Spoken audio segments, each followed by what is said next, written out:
This is episode 21 of the Joyful Movement Show, and today we're talking about taking an all foods fit approach to health conditions. We've been talking a lot about intuitive eating lately, and many people feel that this way of eating is really only an option for those who don't have any food restrictions. But our guest today is going to share how intuitive eating is available to all, even those living with chronic health conditions. So stay tuned. Hi there. Welcome to the Joyful Movement Show. I'm your host, Kim Hagel, mom, recovering dieter, and founder of Radiant Vitality Wellness. As a personal trainer with my own story of body acceptance, I've seen firsthand how diet culture influences the fitness industry and the damage it causes the women I work with, keeping them on the start-stop cycle, struggling to find motivation. It's now my mission to empower women to break free from torturous exercise, restrictive eating, and body shame. Stick with me and I'll help you discover what moves you so that you can tap into that burning motivation deep inside yourself and experience joyful movement, peace with food, and feel confident in your own skin. Are you ready? Let's lace up our runners, pop the earbuds in, and go for a walk while we chat. Well, hello, friends. How are you this week? Welcome back to the Joyful Movement Show. If you're new here, I'm Kim Hagel, personal trainer and registered holistic nutritionist, and I'm on a mission to help women figure out what moves them so they can stop struggling with motivation and willpower and start embracing joyful movement and body acceptance. We're coming to the end of this series of interviews I've been doing for the last several weeks. I really wanted to introduce you to some of the amazing professionals that I've had the honor of being influenced and supported by this last year on my own non-diet journey. Most of them are actually going to be speaking at the virtual summit that I'm hosting in April called Embrace Your Radiance. So if you haven't already, go grab your free pass, as these women have lots more great information to share with you to help you along your way. Now, many of them are intuitive eating experts, and I received some feedback that, intuitive eating sounds really great in theory, but it really only works for those who don't have any dietary restrictions. Kind of if you don't have the privilege of being able to eat whatever you want, quote unquote, then intuitive eating wouldn't work for you. And I totally hear that. I might have also believed that myself if I'd never met our guest that we're having here today. I actually met Lindsay during the non-diet professional mentorship program that I took. Lindsay Sarson is a registered holistic nutritionist, professionally trained intuitive eating and body image coach, and the host of the Intuitive Diabetic podcast. And she lives with type 1 diabetes. So she's more than a little familiar with dietary restrictions, or nutritional diseases as some people call them. And she's been able to find this beautiful balance of trusting her body, taking what she calls an all foods fit approach, while still managing her blood sugars and living a healthy life with diabetes. Lindsay is focused on helping those living with diabetes improve their relationship with food and their body so that they can ditch the food guilt and body shame and create a more sustainable way of living well. Lindsay is passionate about changing the landscape of dieting and diabetes because of her personal struggles with food and body while living with diabetes since childhood. She wants to be a source of education and inspiration, empowering those living with diabetes to break free of diet culture so that they can create a more joyous relationship with food and their body. Lindsay believes that living well with a health condition doesn't need to mean a life of dieting restriction. Now, while I say her specialty is working with people who have diabetes, what she shares applies to people with any kind of dietary restriction. So even if you don't have diabetes or even a diagnosed food restriction or intolerance, there's still some really great content in this episode for you. Lindsay and I dove into the stigma that surrounds health conditions and how we can trust ourselves and our body to seek health while respecting our body and honoring the conditions that we live with. She shared how diet culture and the pressure to be healthy can lead to people feeling trapped on the dieting cycle and why we need to look beyond just our physical health and take a more empowered, holistic approach. Lindsay's all foods fit approach is grounded in self-care and can help those living with nutritional disease reach a place of autonomy and freedom. She is a real wealth of knowledge. Like this girl, she knows her stuff and she's so down to earth. I know you're going to feel right at home when you listen to this conversation with Lindsay. Hi, Lindsay. Welcome to the Joyful Movement Show. I am so happy to have you here with us today. Thank you. Thank you so much for having me. Well, it's my pleasure. And I'm really interested in this conversation that we're about to have because I've had a few guests on over the last few weeks and we've been exploring intuitive eating and what that's all about. But I've been getting some comments back from people saying, well, this wouldn't work for me because I have this condition or I have this restriction. And there's this belief that intuitive eating is only for those who have the liberty of eating however they want. But I know that you have a different outlook on that, being that you live with type 1 diabetes yourself and you have discovered how to eat intuitively with diabetes. Yes, exactly. And I can resonate so much with some of what those listeners were experiencing because I too felt this same way years previously before I recognized just how applicable intuitive eating is for all. Can you tell us a little bit about your own journey with food and your body while living with diabetes and how you were able to move away from that culture of restriction that's so synonymous with living with diabetes? Yeah, so it has been quite a journey, both my diabetes journey and my intuitive eater journey. Um, Basically, I've been living with type 1 diabetes since I've been 8 years old. And in that time, the way in which diabetes was approached was very controlled and micromanaged with food, dosing, movement, that type of thing. And so as a child, I was introduced to a very good food, bad food mentality, a lot of focus on exercise, as well as an awareness about weight. And so, as a young girl growing up with increased awareness surrounding food and my body, as well as it being tied to a health condition, that created more of a complicated relationship with food and my body from a very young age. And as this progressed into my young womanhood, when diet culture seemed to be emerging as well within our cultural climate, my inclination to jump into that soiree was emphasized even more. And so, not only did I have a health condition that I was needing to be aware of, and that was very strongly managed through food and exercise, as well as medications, but now it also was reinforced that this was the way in which I should be approaching my body and managing my health through diet culture. And so, getting to a place of recognizing that this wasn't working for me, even though it was something I felt as though I had to do, was not an easy one to come to. It wasn't until years into my journey, really into my late 20s and early 30s, that I started recognizing that I was really struggling here, that I would have these pendulum swings going from one extreme to the next, trying to do the things that I was supposed to do, and yet it wasn't really working or supporting me. And so, of course, I think as many of us do, especially females, I was placing that blame on myself. Like, what is wrong with me that I can't just do what I'm supposed to do? And so I looked to diets, different ways. Maybe I can find the next best thing to control my diabetes, and not recognizing that it was all of these extremes and these restrictions that were causing the added problems and stress within both my physical health, but my mental and emotional health as well. And so I really started to explore and look to see what else is there. I had this innate instinct that it didn't have to be this way.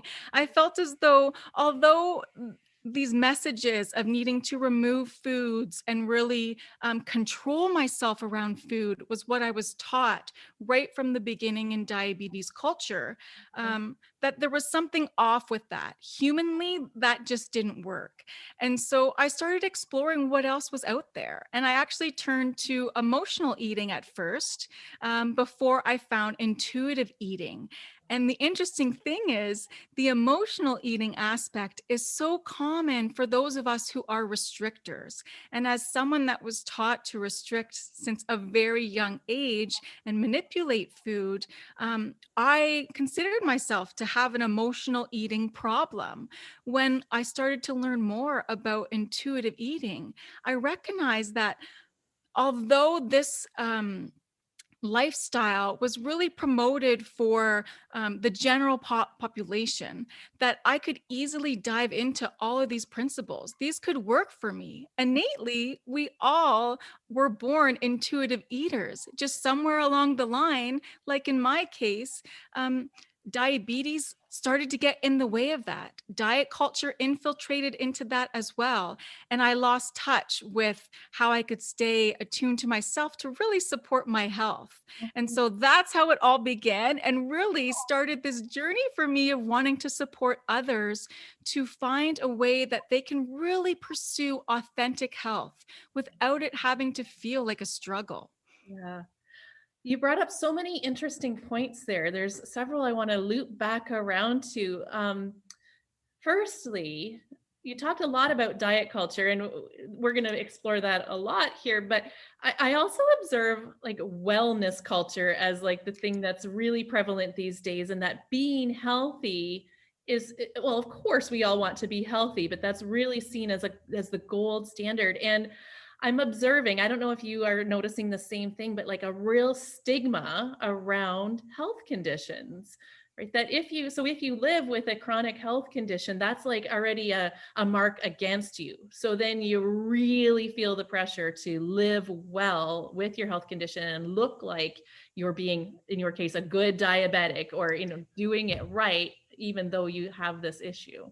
Yes, like what you bring up right there. Absolutely. When you have a health condition, be it diabetes, Crohn's, anything else, there's this extra pressure to be healthy. And Mhm, so you feel as though you need to be doing everything quote unquote right. And if you're not, you're neglecting yourself. mhm, And with that comes with a lot of burden, and also a lot of guilt and shame if you're not able to follow the rules of what you should or shouldn't be doing. And I see this within the diabetes community, especially, and differences between different types of diabetes, where type 1 being recognized as an autoimmune condition, and type 2 being more synonymous with a metabolic condition, and people believing that there's control in being able to change or reverse this, when in fact there's a large percentage of that that's tied to genetics, and that just gets washed through in the diet culture space, and this space of healthism that really promotes this idea that we control everything that happens to us. And so if we're confronted with a health condition, then we need to take charge and change that, either reversing it or trying to be the best, healthiest version of ourselves, because there's this idea that we all have to achieve and pursue health. And I just don't believe that. yeah. And would you say that stigma and that culture of living well and feeling restricted all the time is what led to the emotional eating that you touched upon? 100%. For so many years of my life, my food was so micromanaged. There was such an awareness as to how much I should eat, what was appropriate, um, the types of food, very good food, bad food, and the morality surrounding that. And it's it was treated as though food was very mechanistic, and we are not mechanistic. We are humans, right? And there's so many layers to food. And so that really introduced me to a very disordered relationship with food and my body and my diabetes. One in which I was constantly trying to stay on top of, but yet was still struggling. Like I was mentioning, that pendulum swinging from being on track, quote unquote, for months at a time, and then just no longer being able to do that and feeling burnt out, but having such shame surrounding not being able to continue those things that I was supposed to do. And so, if I would have been introduced to an idea of flexibility and a more gentle approach to nutrition, like we talk about in intuitive eating, I just think my relationship with food and my body and diabetes would have looked so different. Mhm. So on that note, then you have kind of branded the all foods fit approach. So what is that? Why did you take on that model? And what happened Yes. to your diabetes when you did? That's the follow-up question. Yeah, definitely. So, all foods fit, it really comes from the giving ourselves permission to eat, that principle within intuitive eating, where it's removing the morality of foods. Mm, So, being indoctrinated into this mindset of good food, bad food is really what then changes the way in which we view food and the way we approach food. So, biologically, those cravings, psychologically, those cravings, and it causes this pendulum to swing. And I keep going back to that because, especially when you're living with diabetes, we have the blood sugar swinging as well. And so, right in the moment, are we experiencing not only a change in our eating behaviors, more foods, potentially binging, but also the consequences of such, and those blood sugars then swinging as a result.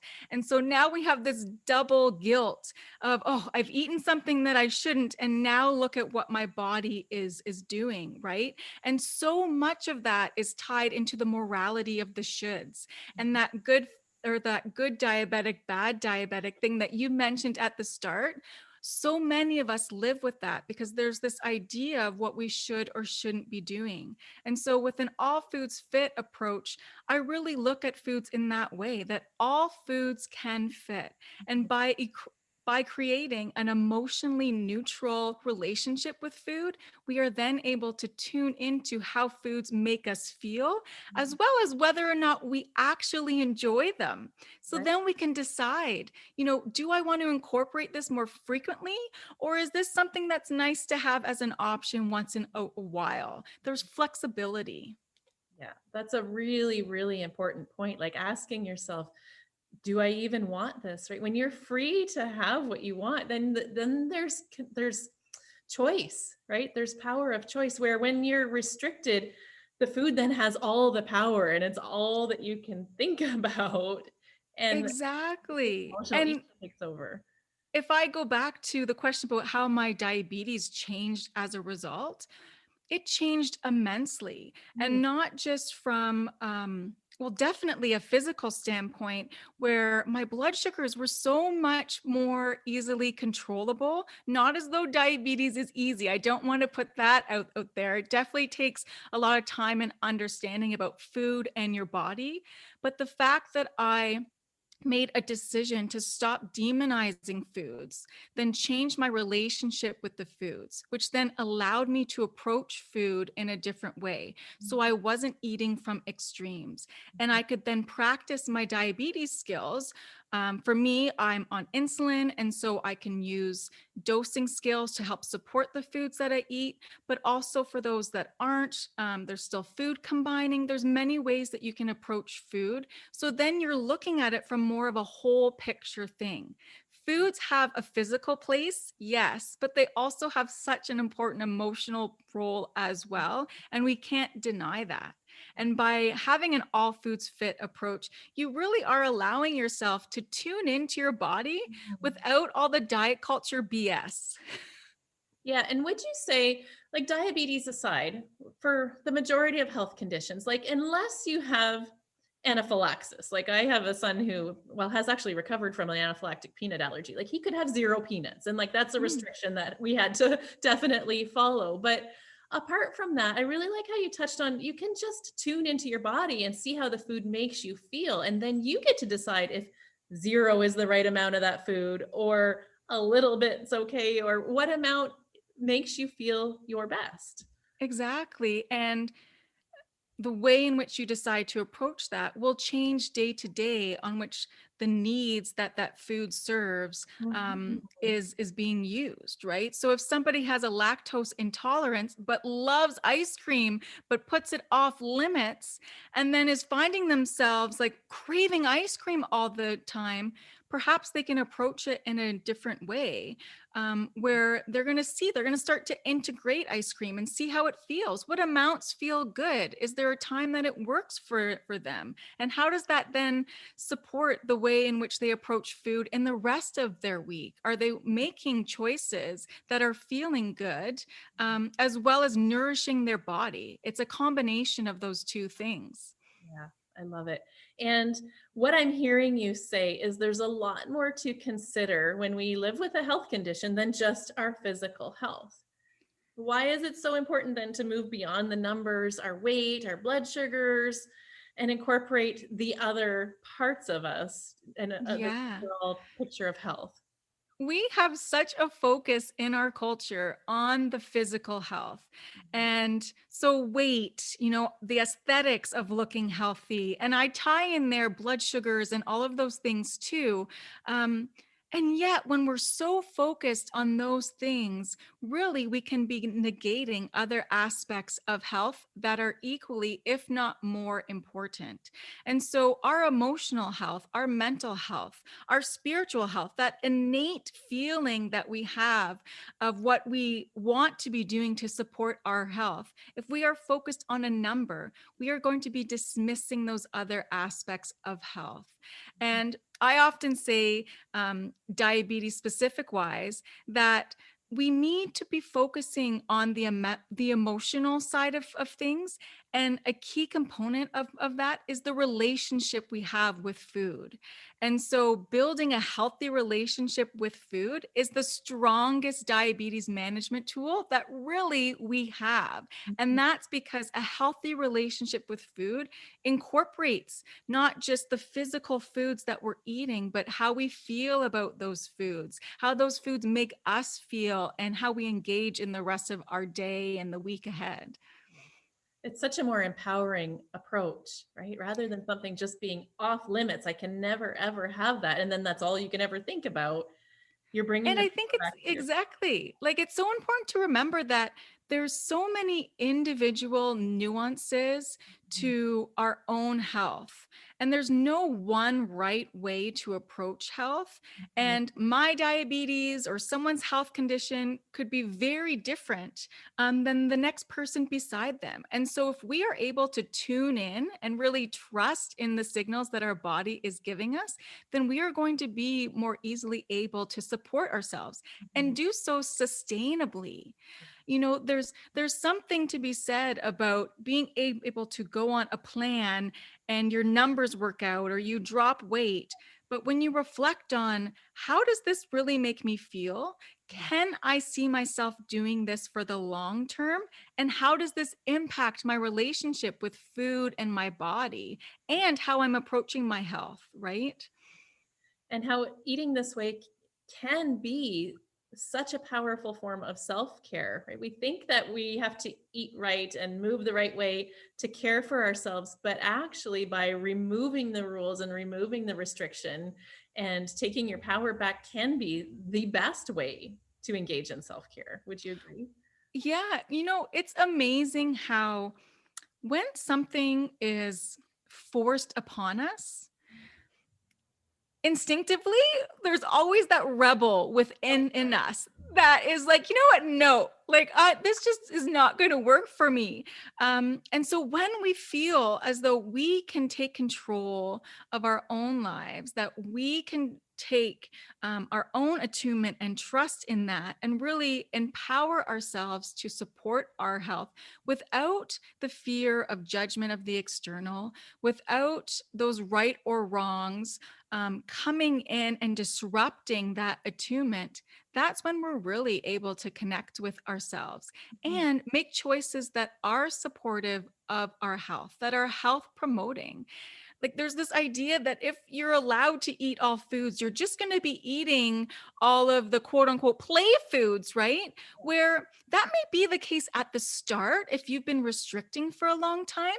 But really, when you start dismantling how foods make you feel, how you want to feel within yourself, energized, vibrant, you start reflecting on, okay, I can start to naturally integrate a variety of foods. And that is the coolest thing, where you aren't seeking out moderation or portion control or trying to create balance, but your body is doing this for you. There's no force there.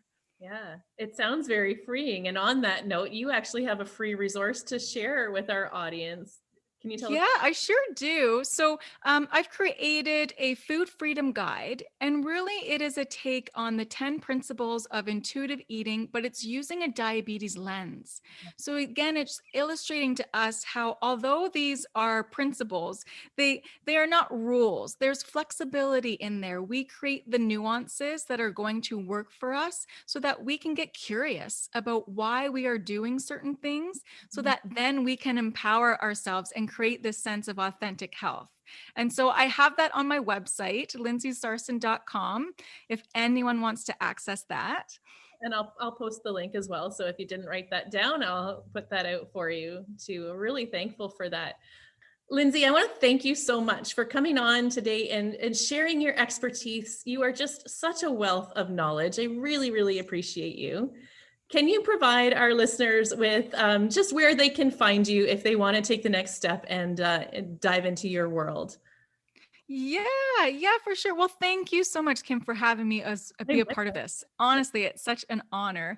And if anyone is looking to connect with me, they can find me at The Intuitive Diabetic on Instagram. I'm quite active on there. I also, on my website, lindsaysarson.com, you can check out my services and resources there.